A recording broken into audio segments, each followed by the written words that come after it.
ಈ ಬಿಸ್ಕಿಟ್ ಹೇಗೆ ಮಾಡೋದಂತ ವಿಧಾನ ನೋಡೋಣ ಬನ್ನಿರಿ. ನಮಸ್ಕಾರ ಎಲ್ಲರಿಗೂ, ತಮ್ಮೆಲ್ಲರಿಗೂ ಸಾಯಿ ಕಿಚನ್ಗೆ ಸ್ವಾಗತ. ಇವತ್ತು ಬಿಸ್ಕಿಟ್ ಮಾಡೋಣ. ಬಿಸ್ಕಿಟ್ಗೆ ಏನು ಬೇಕಂತ ಮೊದಲಿಗೆ ನೋಡೋಣ ಬನ್ನಿರಿ. ನಾನು ಒಂದು ಬಟ್ಲ ಮೈದಾ ಹಿಟ್ಟು ತೊಗೊಂಡಿದ್ದೀನಿ.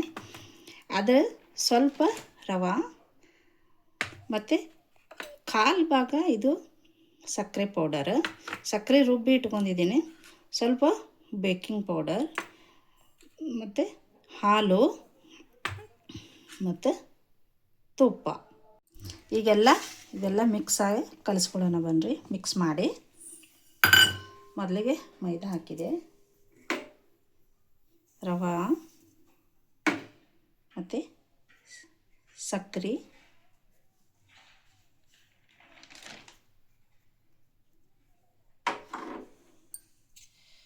ಒಂದು ಸ್ಪೂನ್ ಬೇಕಿಂಗ್ ಪೌಡರ್ ಅಥವಾ ಬೇಕಿಂಗ್ ಸೋಡಾ ಮತ್ತು ತುಪ್ಪ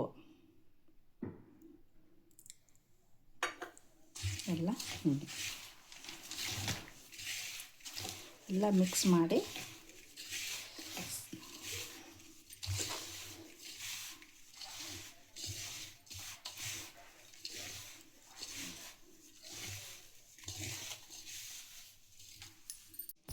ನೋಡ್ರಿ. ಈಗ ಮೆತ್ತಗೆ ಆಯಿತು.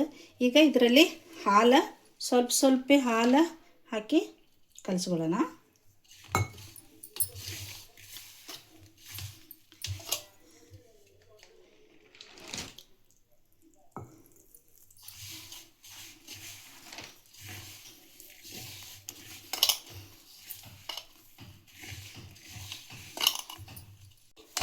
ಎಲ್ಲ ನಾದಿದೆ. ಈಗ ಇದು ಅರ್ಧ ಗಂಟೆ ಹಾಗೆ ಮುಚ್ಚಿಡೋಣ.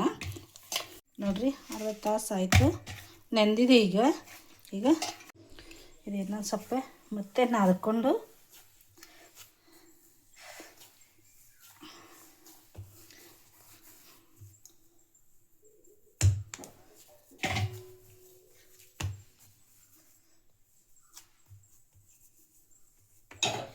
ಹೀಗೆ ಬೆಲ್ಲನ್ಗೆ ತೊಗೊಂಡು ಲಟ್ಸೋದು ಗೋಲಾಗೆ.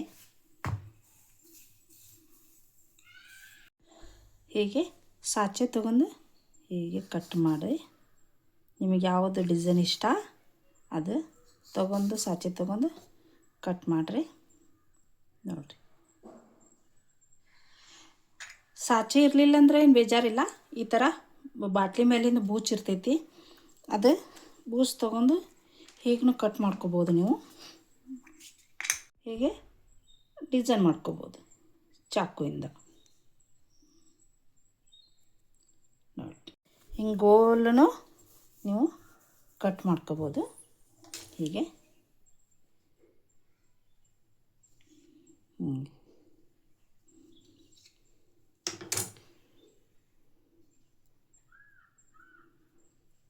ಹೀಗೆ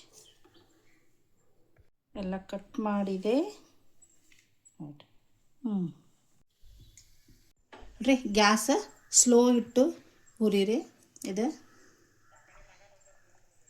ಜೋರಿಟ್ರೆ ಮ್ಯಾಲೆಲ್ಲ ಹೊತ್ತಿ ಒಳಗೆ ಹಸಿ ಉಳಿತೈತಿ. ಗ್ಯಾಸ್ ಸ್ಲೋ ಆಗಿನೇ ಇಟ್ಟು ರೋಸ್ಟ್ ಮಾಡಬೇಕಿದೆ. ಎಲ್ಲ ಕಲರ್ ಬರೋ ತನಕ ಫ್ರೈ ಮಾಡಬೇಕು.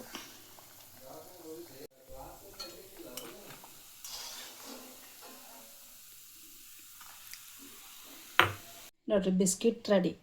ಈಗ ಮನೆಯಲ್ಲೇ ಮಾಡಿ ಮಕ್ಕಳಿಗೆ ತಿನ್ಲಿಕ್ಕೆ ಕೊಡ್ರಿ.